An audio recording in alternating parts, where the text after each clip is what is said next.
Hello, everyone. Thank you for tuning in.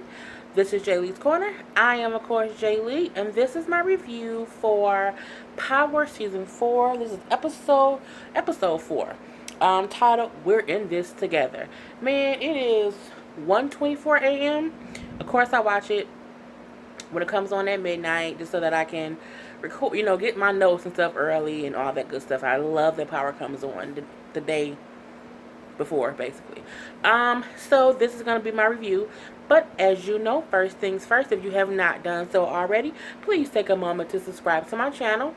It does not cost you anything. It just lets you know when I have new content. I do love new subscribers, and please like my videos, share my videos, and don't forget to always put a comment under the video. The comment section is all the way at the bottom, so any comments about my review or about the show, please feel free to comment. I love comments just as much as I love new subscribers. So let's just get started. This was a really good episode. So good that even at 1:30 in the morning, I am full of energy to do this damn review. After I finish this review, I'm going to bed though, because I am tired. So a lot went on in this episode. It starts off, the part that I'm going to start off with, because as you know, I don't go over every single little thing, but I do go over the stuff that I feel like is important. So we do see that Tommy wakes up and he is actually at Tasha's house, and Lakeisha is texting him wondering, hey, where did you go? For me, that showed a little bit that Lakeisha is just, a little bit obsessed with Tommy. Where are you? I woke up and you weren't here. Where you be at, homie? And he's like, I had to go look at the kid, check on Tasha. So it's a good thing that he was honest with her, even though when Tasha walked in to ask him what was up, he didn't tell Tasha that it was really Keisha texting him. We do see, so that was the one part that I thought was funny, just seeing the fact that Lakeisha is a bit of a stalker. She's a typical girl who, when y'all first start kicking it, she like, where you at? What you doing? Why you not here? Why ain't we together? Why we not together, Tommy? That's the kind of vibe that she's giving me. So let's hope that wears off a little bit. But I have a feeling that Lakeisha is kind of needy and crazy, like the kind of girl who, because remember the one episode before when she was like, everything that I want, everything that I have, Tasha takes away from me. So for me, that's a little passive aggressiveness of, I've had things that Tasha took and I don't want to take in you, so I just want to keep you to myself. But anyway, they do show the scene of Ghost who's in jail. He's lifting weights, and he is working out his dang on aggression with his old sexy self. The part that I kept laughing about was when Charlie Murphy character came in.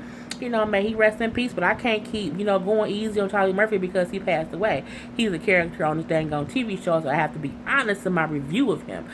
Everybody know Charlie Murphy little skinny ass couldn't have held them weights down. Not even trying to talk about him being skinny because he's sick. Any character who was built like Charlie Murphy would not have been able to hold no damn weights down on Gold's strong, muscle-bound self. They couldn't get nobody else to do that. They couldn't have him to have him tell another correctional officer to hold the weights down while he watched, because him holding them weights down was not realistic. No, boo-boo, they was not. I mean, I'm like, Ghost, you struggling against that person? Against that guard? Nah, bruh. And I just kept laughing in my head because I'm like, he not that strong. And again, I'm not talking about sick Charlie Murphy. I'm talking about the character who they had playing, like he was holding Ghost down. No. Not at all. Even if it wasn't Charlie, if it was anybody else, I would say the exact same thing.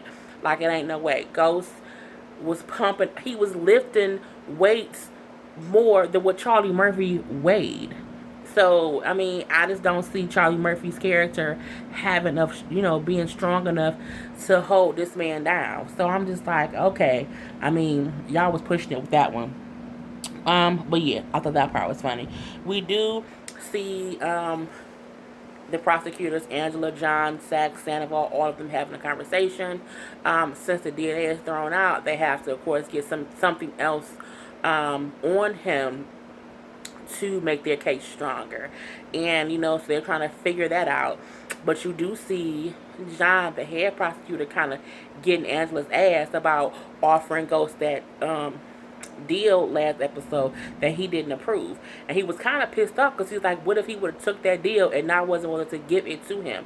You put me in a bad spot. So I need you to go get more evidence because we don't have the DNA evidence. And she's like, I don't want to go do that again. And I'm like, what the fuck don't you want to do? You didn't take it this far, Angela. You didn't make all this happen. This is all your fault, boo-boo. So whatever they need you to do to convict him, you should be willing to do that. Especially when you were saying, I just want to see him go to jail for killing Knox. And then when Sandoval, Sachs, and John say, I want to see him get the lethal injection. And you like, yeah, me too. Bitch, that ain't what you really think. Angela is just, she was just a turncoat. But, it's like, okay, so she has to figure out something else because, again, she's back on second chair. So it's her job to try to get them a stronger case just as much as that it is John's job to get them a stronger case. They then go into Proctor and Black Lawyerfish. I need to learn that man's name because I don't know that man's name, and I can't keep calling him Black Lawyerfish. But Proctor and the black other lawyer attorney guy, I need to know his name.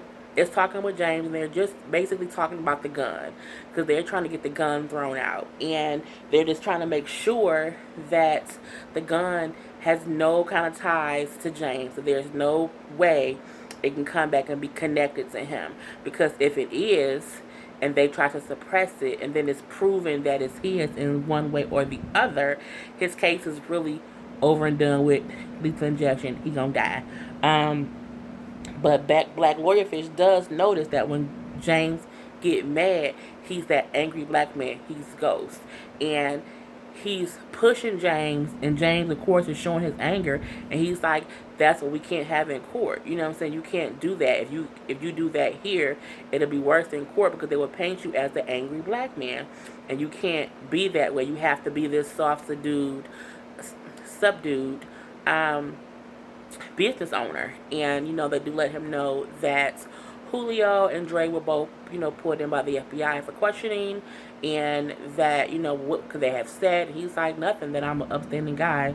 Yeah, I do have people who have a past around me, but I'm just there to help them, and that's fine.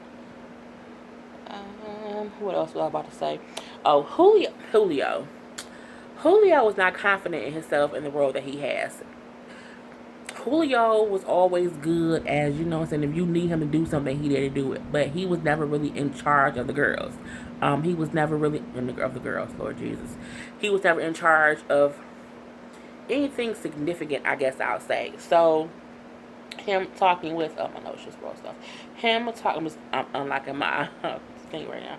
Him talking to, I can't think of the other guy's name, but the Spanish person who was late picking up the drugs or the money, when he's complaining like, well, yeah, I'm late because I had to go visit my homie who Tommy ran the fuck over.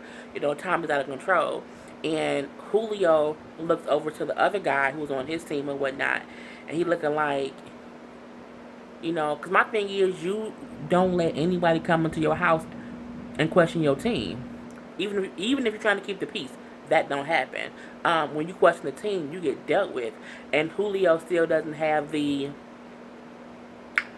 I won't say the balls, the know-how, or the backbone, I guess I'll say, to know that sometimes he needs a man to fuck up and check people. Because when old boy was like, Tommy, is an issue, Tommy is a problem, we have an issue with Tommy, he's out of control, Julio should have checked him. Like, Tommy ain't got, no, Tommy cool, fuck you, deal with it, have some respect, get the fuck out.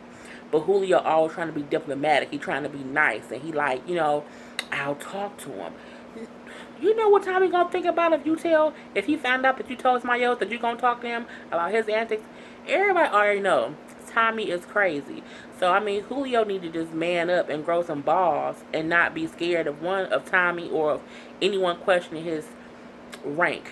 But you know, the other guy does say, you think it's because Tommy gave you this position that you know you are that you need to earn this respect. Just meaning even he can tell that Julio don't believe in himself enough to be the goddamn distributor. So you need to fix that and earn your respect in this game.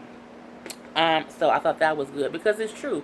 Julio always second guessing something. He always wondering something. He always just not for sure what to do. He always like he stop and think too much. Like sometimes some things should just be natural. So yeah. Next thing, Angela and Tasha. Look, my first issue with this was one, Angela, bitch, don't be calling me. I'm talking to Tasha. I'm sorry. Bitch, don't be calling me. I'm not at your beck and call. If you want to talk to me, talk to my lawyer. That's what I would say every time she contacts me about anything. If you have anything you want to say to me, contact my lawyer, bitch. And it would end every time in a bitch. Because, bitch, you stole my husband and you are the reason we are in this predicament as we speak. Like, my thing is, me and you would never have a calm, cool, collected conversation. Because you on this bullshit and you really only doing all of this because you are upset at what you think he did. And bitch, stop calling my husband Jamie. His name is James St. Patrick. Get it correct. Call him James or Mrs. St. Patrick, or don't call him at all. I'm like, why she keep saying Jamie?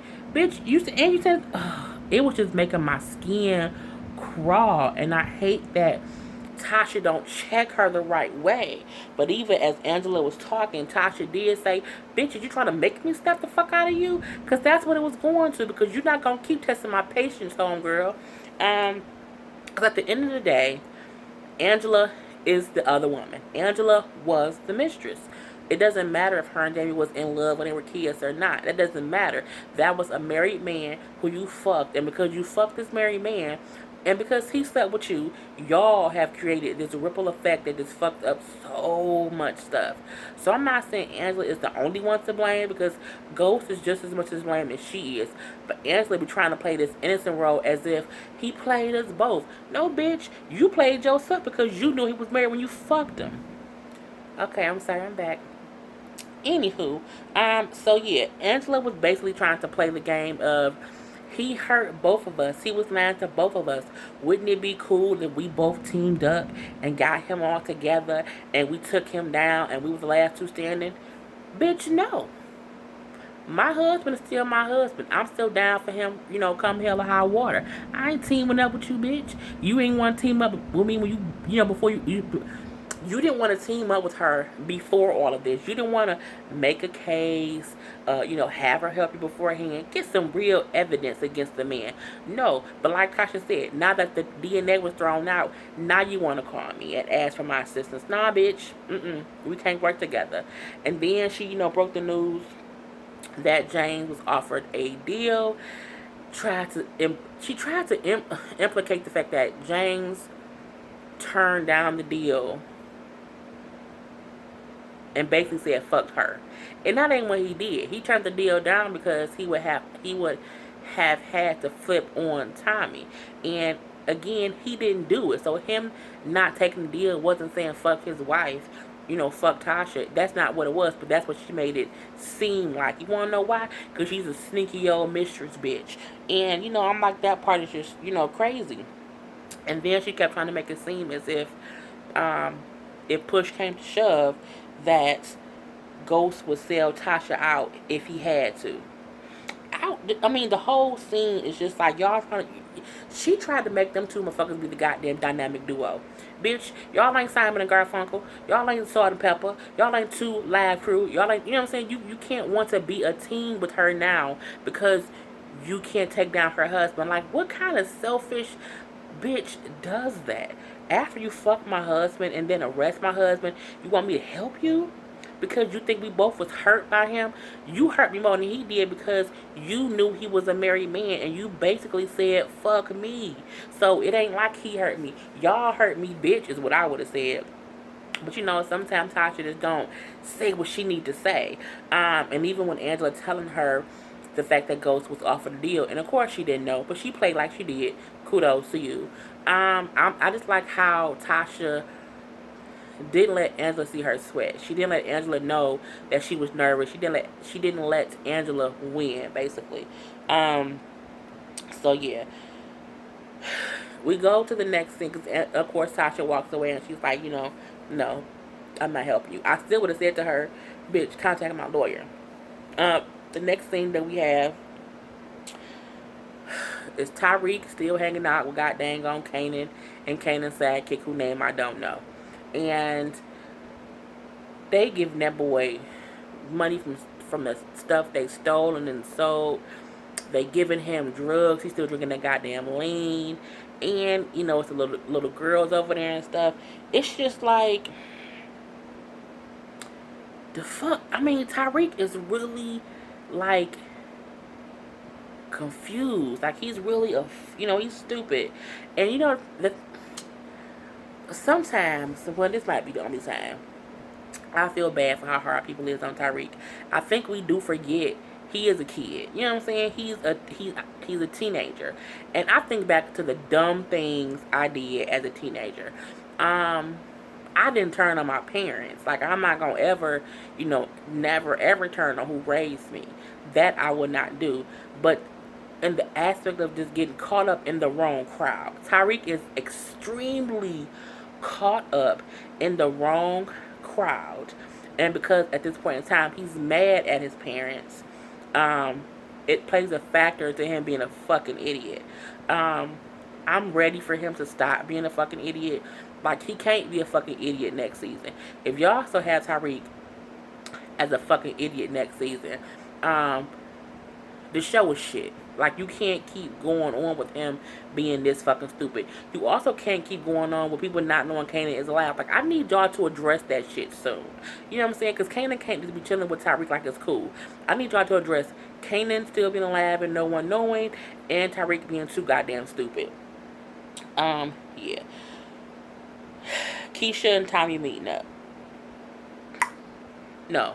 Keisha was talking with Tasha at the house. Basically, Keisha on the low don't like Tasha all the way. I mean, that's her girl and all, but it's something about anyone who Keisha cares about. If Tasha also cares about them, Keisha don't like it. Because when she was like, Ghost wouldn't want Tommy staying here. But bitch, you ain't care about Tommy being over there when Ghost wasn't in jail. Like, you just start caring about Tommy being there and you started fucking and sucking on him. And I don't see how Tasha not thinking that's a weird thing for her to say. Because Tommy has always been close to y'all family. So, when she said that, I was like, to me, that would have been like a little bit of a red flag. Like, what the fuck you mean? And plus, my husband wants him here. He's here because my husband isn't here. But, whatever. We do see, Tasha saying that, she doesn't even know if she cares what Ghost wants anymore. Of course, she's having doubts just because, it's a tough situation. But we shall see what happens with that. Dre meeting up with Julio to finally get the money or whatever. And when Julio asked him, like, why would you tell Tommy that I was with, the FBI longer than you? And Dre bold-faced lied to Julio, like, I didn't say that. I wouldn't do that. Man, you ain't got no beef. Dre is a liar. I love Rotimi. I love his music. I love that he's a good actor.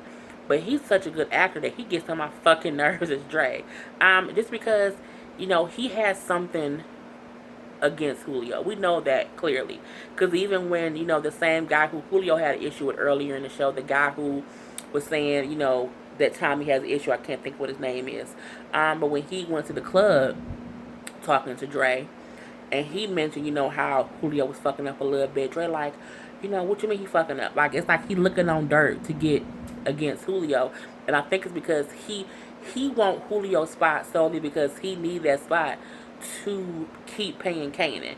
So he's trying to get Tommy to let him go in some way, shape, or form. He's trying to put little clouds of doubt into Tommy and also put little clouds of doubt into Julio because he think if he can mess with Julio smart enough, Julio gonna fuck up anyway. So yeah. Tasha does go visit Ghost after finding out, what the deal he turned down, and she's talking to him in cold like, your little friend came to see me, your little friend said that you got a deal, your little friend, wanted to offer me a deal too. I didn't take the deal, just like you didn't take the deal. And she says to him, you need to know that we're in this together, and you need to start thinking about that. You need to start remembering that we are a team, basically. And she put her foot down, like, don't you make not a damn decision before you discuss it with me. And truthfully, as husband and wife, that's what you should do anyway. But they haven't been on the same page for a minute, and I guess this is a way for them to get back on the same page. Because she's saying, like, I'm not gonna sell you out. You not gonna sell me out. I know you didn't do it, and I'm here for you, but you need to treat it like we are in this together. She wants him to treat it how they were on season 1, where he talking about a problem and she giving him solutions. We are the goddamn dynamic duo. You know what I'm saying? And I like how she put her foot down, stood her ground as his wife, like, motherfucker, we gonna get this done together because we all we got. You played me for that bitch, and look what she got you. You know what I'm saying? So that part I did like. What I did laugh about a little bit is when the dude came to the club talking to Dre, and Dre told the bartender to get him some effing vodka. Dre, ain't nobody going to the club ordering effing vodka. I don't know why 50 Cent trying to push. Well, I guess it's his show, so of course he's gonna plug his own liquor. But you could have not even mentioned it. I mean, I was just like, ain't nobody ordering. Can I get some Douce? Can I get some Hennessy? They not asking for no goddamn effing vodka. Ugh. Anywho, yeah. We do see that Raina finds Tariq's money in his room because his dumbass left it on the side of his bed. That shows how stupid he is. He can't even have money right. Like, who puts money on the side of their bed? You put it in a shoebox, you put it in a pair of jeans that's clean in your drawer, in the pocket of your jeans. You put it somewhere where only you know where it is. It's not in plain sight, and no one will really look in that place to get it. Like, who puts it and leaves it in the envelope on the side of the bed? And when he walks in and see Lorena has found it, he got a foul fucking mouth. Because he just like, what the fuck you in my room for? Looking through my shit. Get the fuck out. You the fucking stupid. First of all, Raina needs to grow up too, because had that been me and my siblings, kids at that age tell on each other. If I seen my sister or my brother with an envelope full of money and you cussing me out being mean to me, bitch, I'm telling mama and daddy. Ma, Veronica got a bag of cash in her room. Father, Lil Stacy got a bag of cash in the room. Like, I'm snitching, and because that's what kids do. You know what I'm saying? Because don't forget, these are kids. They're like in not elementary school, like middle school, high school. Like, they're not. Neither one of them over 16. So at that age, if your sibling piss you off, you tell. Like, you snitch because your sibling being mean to you. Now, if you catch your sibling doing something wrong and they not being mean, they're like, man, don't say nothing. Don't tell mama on me. Don't tell daddy on me. Then, okay, you do keep that secret.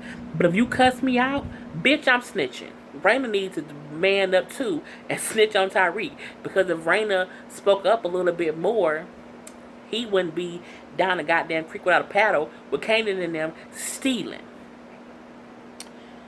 Because as we see, wait, is that the next one I'm going over? I don't think so. No. So Proctor and the lawyers and everyone, they're at the court trying to get the gun thrown out. So Proctor is questioning Agent Donovan, the black guy. He is the one who found the murder weapon. He also was the one who I think found the stuff under his nails. But he's the one who's found a lot of evidence. He's been that agent who's been the first one to do all of this.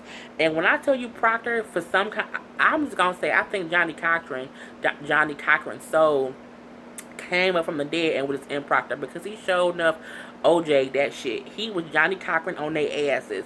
He flipped the script and made it seem as if Agent Donovan was really the mole and that he killed Knox and he's blaming it on Ghost. I was like, that's fucking genius, because it's true. you are the only you found all the evidence. Like, you found the gun, you found this, you found that. You're always the one, and even the people who work on your team, or who work on the case, are all on your team. That is different. Especially when it's not, it's because it was a mole, so you knew someone killed Knox for that reason. So he was smart when he did that, and Agent Donovan wasn't having that shit. He was pissed. Like, what the fuck? I risk my life every motherfucking day. And this motherfucker, I mean, he going off in court. He is pissed off. And the prosecution, like, calm down, calm down, calm down. Because, again, you have to be professional in that setting. If you show any bit of anger, sometimes anger equates to guilt. So he got so mad. He went straight hood. Like, he was just like, somebody need to shut your motherfucking ass up. Shut your motherfucking mouth. I mean, he was just going off for a good, 2 minutes. He was just cussing and fussing and fussing and fussing. And, Black Attorney Fish said to James, see, that's what we're talking about. An angry black man looks guilty. And, I mean, honestly, he did. He looked like he was so mad that he was being accused, because you can be mad, if somebody accused you of something and not become angry like that. I mean, he was going off. It was crazy. So the judge, like, I'll make a decision later, about the gun being, still, and, part of the evidence. And what else did we do? White guy. Name is Tony. Tony is connected to Tommy in some kind of way. We do see Tommy take the money to old boy. We do see Tommy's trying to figure out if they killed somebody. We do see that part. So forget about that part. But the fact that, the white guy called his friend who got the money and was like, was it him? And his friend was like, yeah, it's him. And, it's him. It's him for sure. So we know that there's some kind of connection there. We just don't know what yet. Keisha and Tommy, I don't like their sex scene, but I do know that Mello probably is upset that, Lala showing her titties again. I mean, Lala, I get when you an actress, you show whatever, but still, it's just like, okay, oops. But yeah, I guess I do prefer Tommy and Keisha's sex scenes over Tommy and Holly. I hated their sex scenes. But Keisha still, clinging to Tommy like, you left my house to go be with Tasha and be there for her kids. I got a kid. You don't want to be there for my kids? Slow down, little red Corvette. Don't make him, step better than yet. Calm down. And you fucking him at the shop? I mean, damn. Anywho. But I'm like, I just could just imagine Mello at home watching the scene like, my wife on TV, her titties and her ass, and she fucking this white boy. And I feel like, they might have been going through the same thing, and she like, I'm gonna make this scene pop. Like, yep, you can show my boobs, you can show my ass. Let me stop. Okay, yeah. We do see, oh my god, it's 28 minutes in. We do see Tariq is now giving his white friends lean, getting them high. He's skipping school with the kids, and he doing that all while Kanan downstairs robbing the place. Tariq, they gonna figure out that every time they with your ass, they house get robbed, bruh, you gonna go to fucking jail. Point blank, period. There's also the scene of Tasha, who's trying to check the head mistress at the kids' school about the paparazzi taking pictures of the kids. And while she's trying to make that point, head mistress like, hold up, your check for tuition bounced anyway.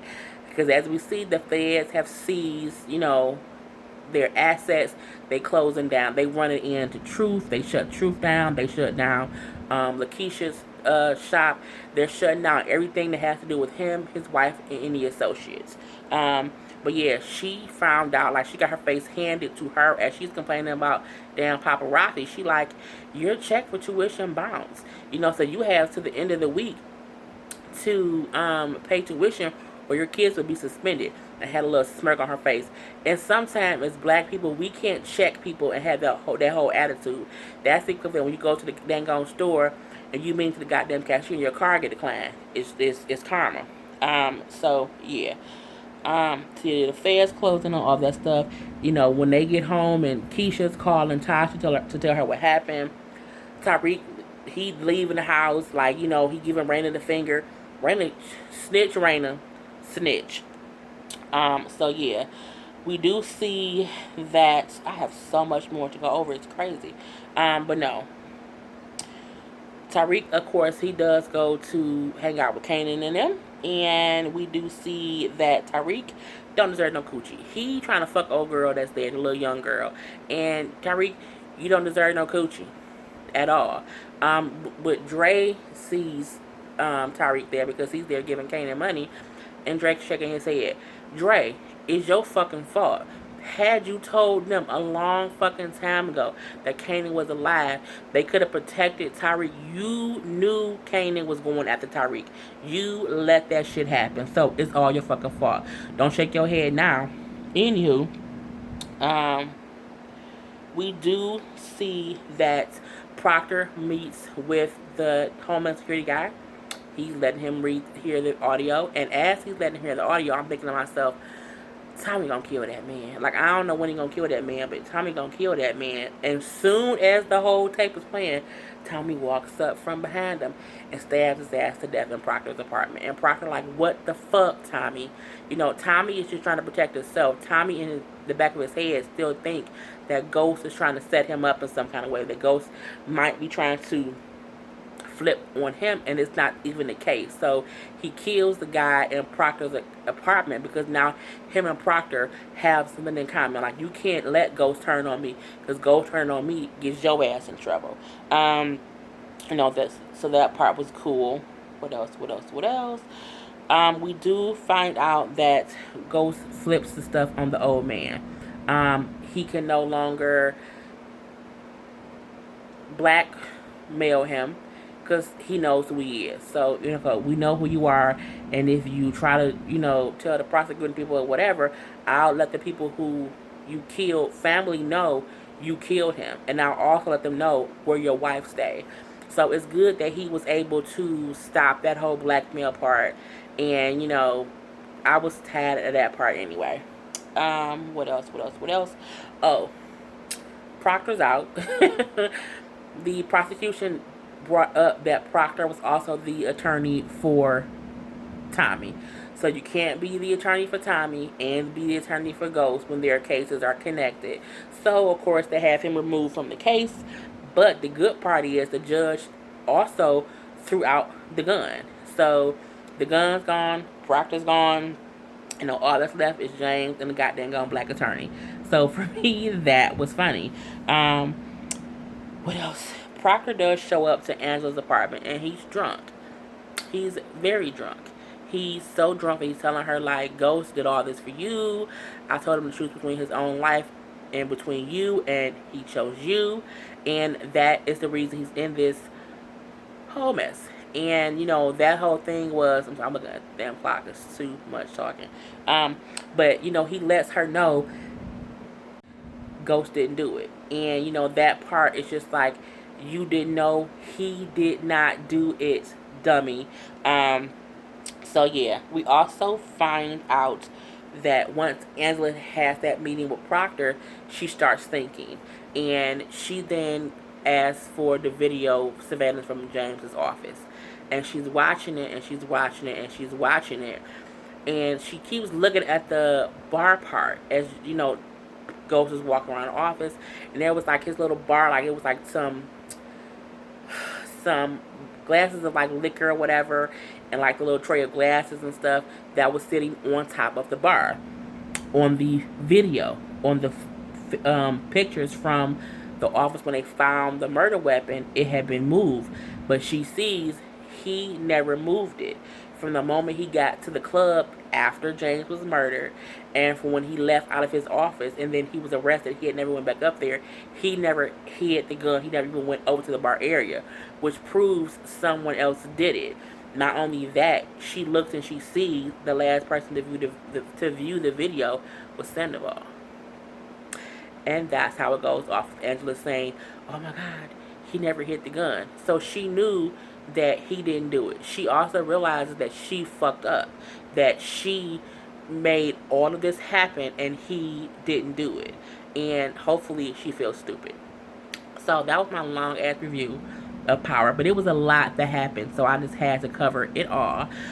So hopefully you guys loved it. Please subscribe to my channel if you have not already. Until next time, this is Jaylee's Corner. I am Jaylee. Peace.